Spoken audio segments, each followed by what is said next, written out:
안녕하세요. 쌤매츠가노. За 28 дугаар хичээл дээр уулзж байна.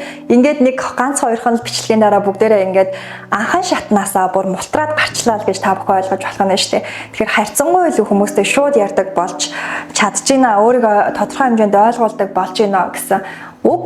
За тэгээд хэдүүлээ багш нь энэ удаад нь хүний газар явж байгаад хүн өвдөж болохгүй шүү дээ. Тэгэхээр юу вэ? Мэдээж анхан шатны үед нь конган гэдэг сэдв, эрүүл мэнд гэдэг сэдвийг барьж авахар ирсэн байна.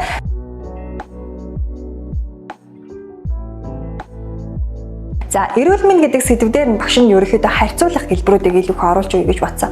Жишээлбэл би өчигдрөөсөө илүү өнөөдөр илүү халуураад байна гэдэг чинь бид нар ярих тохиолдол болдог шүү дээ. За гих шиний дүрмүүдийг авчирсан байна. Дээрээс нь ерөөхдөө ингвич, боловч энтер гэсэн утгатай. Тэгээд бас ерөөсөө дайварт үйлүүгийг багш нь тэмдэг нэр өглөө шилжүүлж оруулж ирдэг нэг ийм дүрмийг захаар шийдсэн байна. За дүрмээ. За харьцуулах хэлбэр гэсэн тийм үү. За тэгэхээр харьцуулах хэлбэр учраас за 사전이 잡지보다 두꺼워요 гэсэн байна тийм үү. За 사전 гэдэг маань юу вэ? Тойл бичгийг хэлж байгаа шүү дээ. Тэгэхээр тойл бичиг маань юу юм? Сэтгүүлээс илүү яасан юм? 보다 гэдгийг бид нэр as ийг бодвол гэсэн хэлбэрээр авна, илүү гэсэн ч болно. За илүү юу вэ? Юу лээ? зузаан. За тэгээд энэ зузаан гэдэг үгний маань бид нар юу 얇아요 гэх юм бол юу вэ? 얇아요 гэдэг маань нэмгээ гэсэн утга санааг илэрхийлдэг гэсэн үг. Тэгэхээр жишээлбэл энэ хоёрын үгэл энэ хоёрыг би сольж болно гэсэн үг. 잡지가 사전보다 얇아요 гэж болно гэсэн үг. Тэгэхээр юу вэ? Тэгэхээр хоёр янзаар би ингэж бичээд хоёулангаар нь юу яа шинэ үнүүдэд цээжлэхэд бас нэгэн аргын нэгэ гэж та бүхэн ойлгож болох нь. За тэгээд түүний доотхыг харъя да. 산이 거물보다 낮아요. 산이 거물보다 낮아요. 내겠습니다. 옷은 барилгаас 이렇게 барилгаас намхан. Барилгыг бодвол намхан гэж өргөтэй ярина гэсэн үг. За одоо сүүлийн үед ялангуяа ингээд маш өндөр одоо билдингүүд босдог болсон шүү дээ. Тэгэхээр бид нар энийг юу гэж ярих вэ гэхээр уулал намхан юм байна гэж ярьж болно гэсэн. За тэгээд эсрэгээр нь 높아요 гэж бас олно гэсэн үг. Уулаас өндөр барилга гэж болно шүү дээ.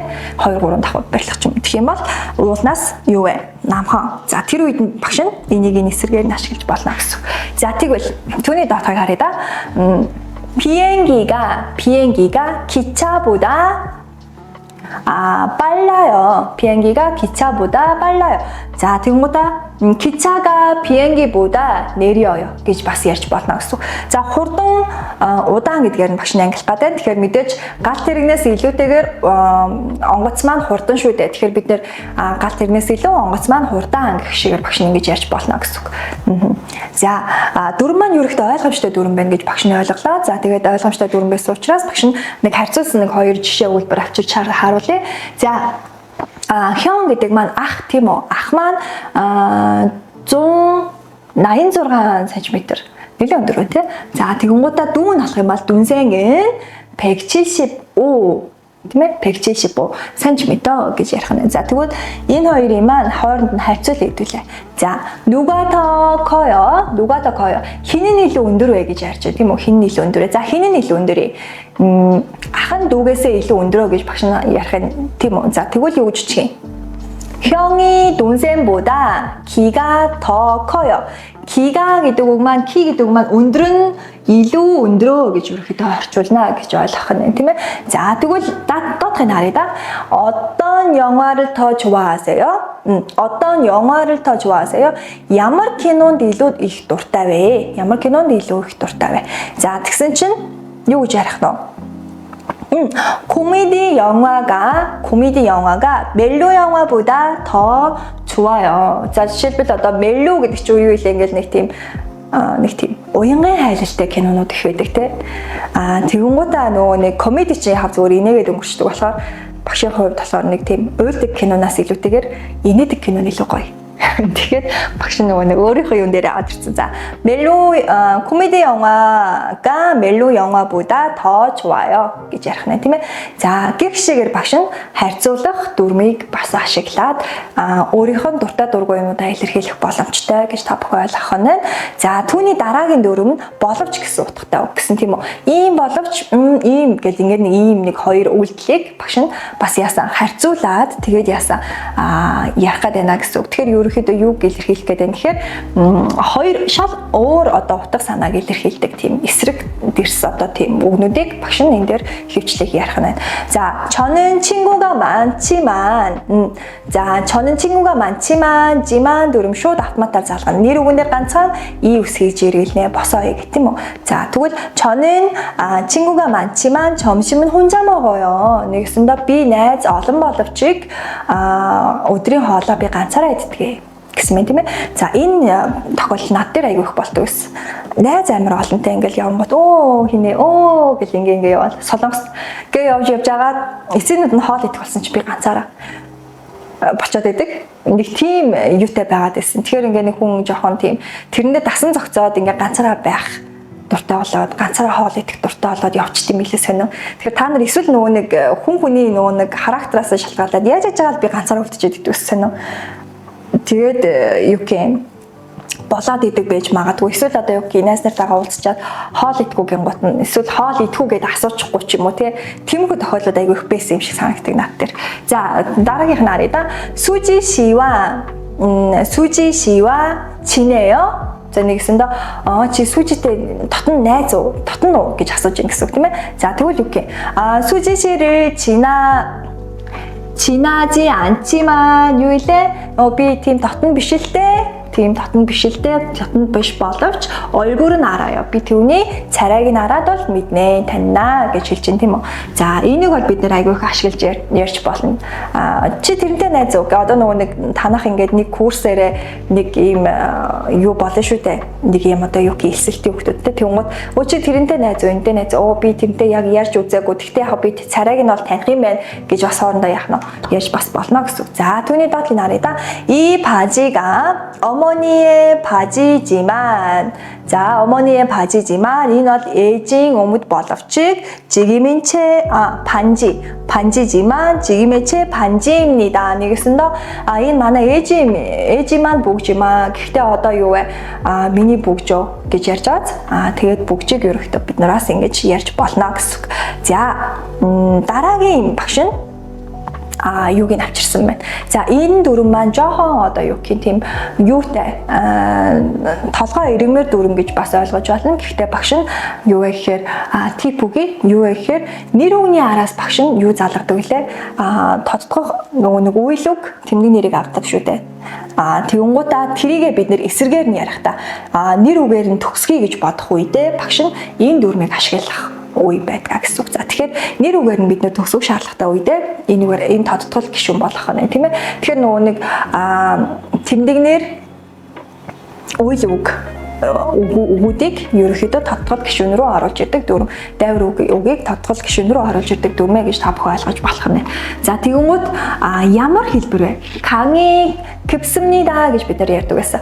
За, өмнө нь болохоор нуур маань маш одоо тийм гүнзгий юм гэж одоо ярина гэсэн үг шүү дээ. Тэгэхээр энэ нуур маань маш гүнзгий юм гэж ярихын тулд багш нь юу гэх юм? 깊은 강, гүнзгий нуур. Нэгэсэндээ урд нь оруулж ичин гэсэн. Манайхаар болох юм бол энэ маань тодтгол гишүүн үүсгэх гэж ярьж байгаа боловч гүнзгий нуур гэдэг ингээд сонсохоор юу вэ?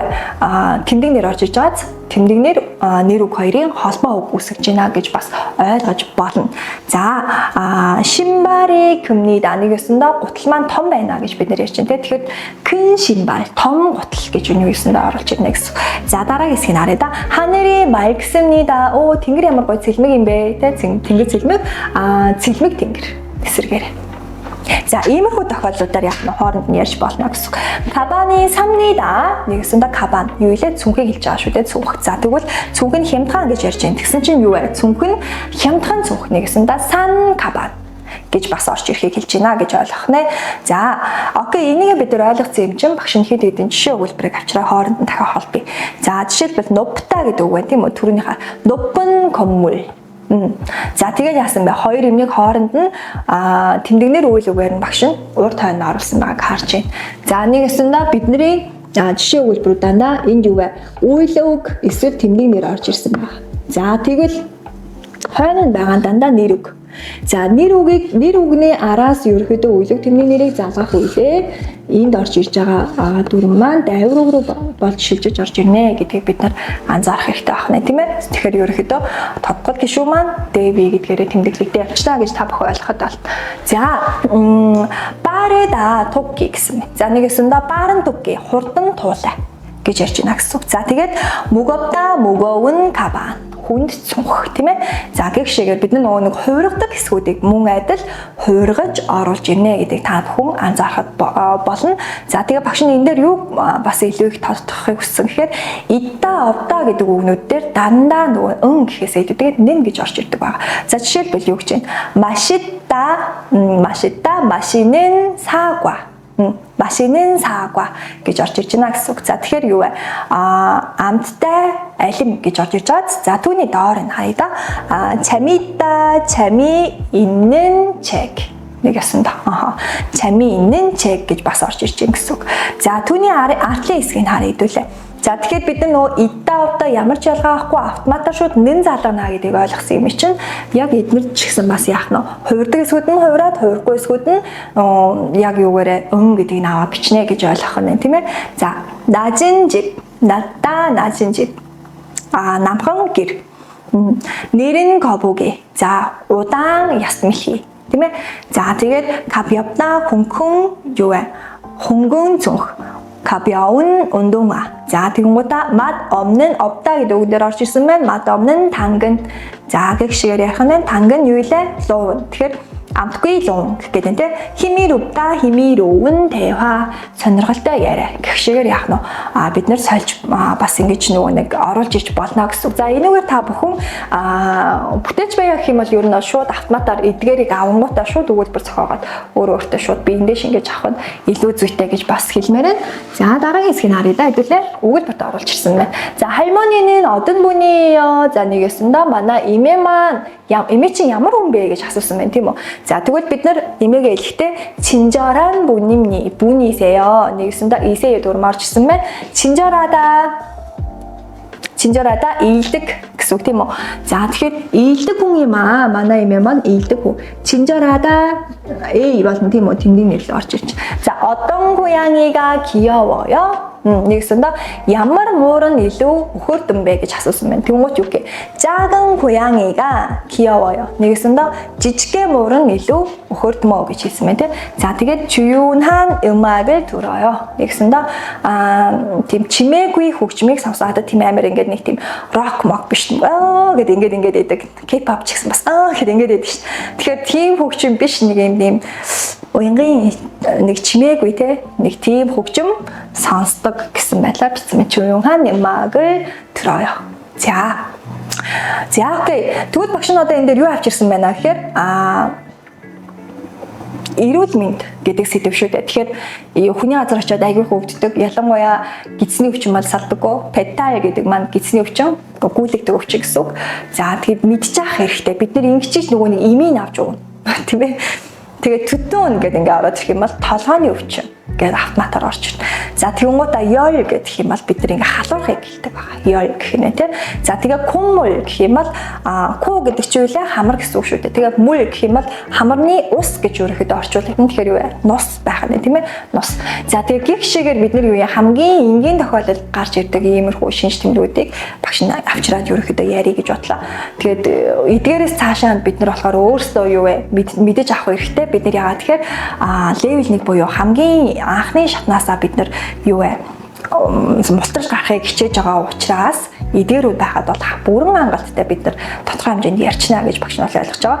За педал 머리가 아파요. 머리가 아파요. сая юу гэлээ багш нь?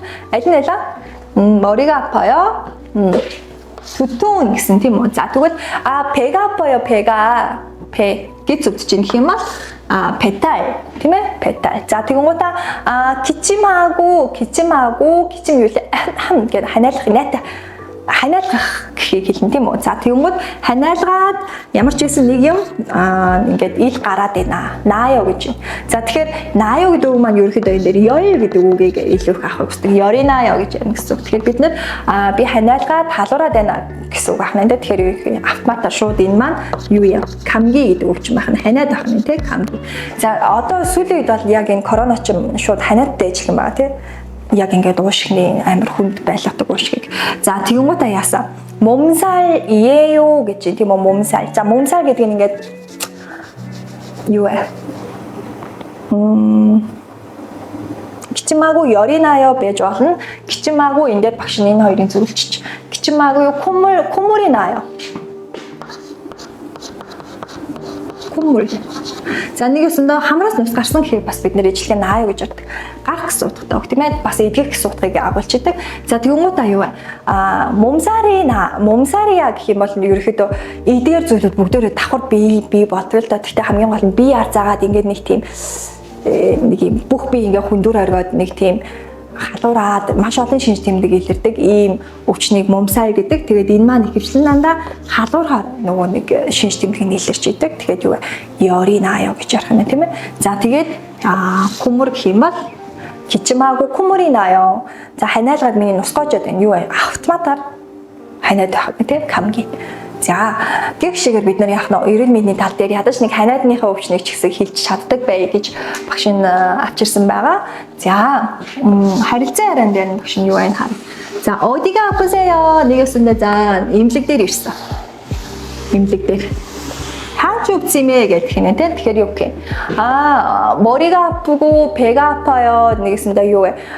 толгойч өвдөд, гидсч өвдөд гэл ингээ ярих нь тийм. тэгсэн чинь 언제부터 아팠어요? хизэнээс вэ тийм. хизэнээс. За тэгвэл юу гэх юм?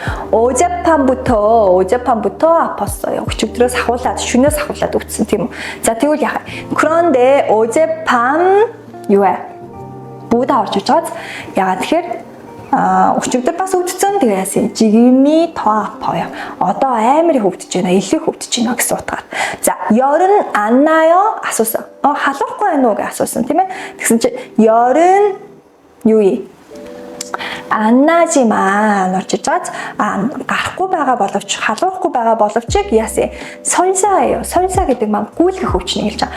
гүйлгэх ерөөхдөө ингээд шууд 0-тойгоо л ерөөхдөө бараг найзлах нь штэ өдөрч гэрээсээ ч гарч чадахгүй. За тэр үе. За тэнгууд яах юм чинь? гидсний өвчин байна. петарио гэх юм тийм ээ. За петарио 처방전 гэдэг маань юу гэдэг лээ? Ими одоо нөгөө нэг найрлага нэгэсэндээ ийм нэг юм бичиж өгдөө шүү дээ эмчнэр. Тэр бичиж өгдөг хуудсыг 처방전 гэдэг байх нь. Ими найрлага гэх юм уу? Ими бичиж юу гар авчихыг буцаад за гингуудаа би одоо ингээд ими чинь бичиж өгье одоо тий? Ийм уух ими чинь бичиж өгье. Тэгээ яхаа дэрийда. 드리겠습니다. нэгэсэндээ энэ чинь бас нэгэн байдлаар нөгөө нэг юу илээ олон нийтийн газар штэ эмнэлэг ч гэсэн тий.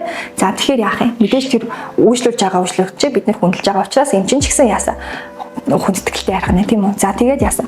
약을 먹고 푹 쉬세요. За 푹 гэдэг маань гүнзгий их сутгатай, deep гэсэн утгыг агуулдаг. За маш одоо тийм гүнзгий амраарай, өөрийгөө маш сайн амраагаарай гэсэн утга санааг бас агуулж орж ирж байна. Тэгэхээр имээ уучаад маш сайн амраарай гэсэн утга санаатай гэсэн үг. За ингээ бүгдээрээ яасан эрүүл мэндийн тал дээр ямар ч тач анхны байдлаар бол нэг асуудалгүй болж байна гэж багш нь ойлгож байна. За ингээд 28 дахь хичээл нь багш нүгээр дуусгая. За ингээ 29 дахь хичээл дээр бүгдээрээ уулзтлаа юу ихтэй 어휘, 문법, 복습, 예습 тийм ээ бүгдийг нь хийгээрэй. За ингээд 29 дээр уулзцгаая. За түр баяртай. 안녕.